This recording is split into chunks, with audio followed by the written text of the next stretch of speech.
niwaulize Wakenya wenzangu, hasa wale ambao ni viongozi. Nataka niwaeleze wakati huu ni wakati wa maendeleo.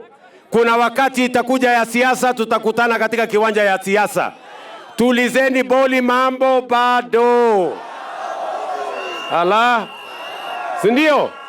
Si watulize boli ama namna gani? Na mimi nataka niwatangazie ya kwamba hii nchi haitaendeshwa mbele kwa ukabila ama kwa kueneza chuki ama kwa kupanga migawanyiko. Kenya hii itasonga mbele kwa wale watu wako na mpango, wale watu wako na maono ya kujenga barabara, ya kuunganisha stima, ya kusomesha watoto wetu, ya kukabiliana na mambo ya kukosekana kwa kazi. Na hiyo ndio kazi mimi nimeelekea. Na hao wananchi wa Kenya sio wajinga.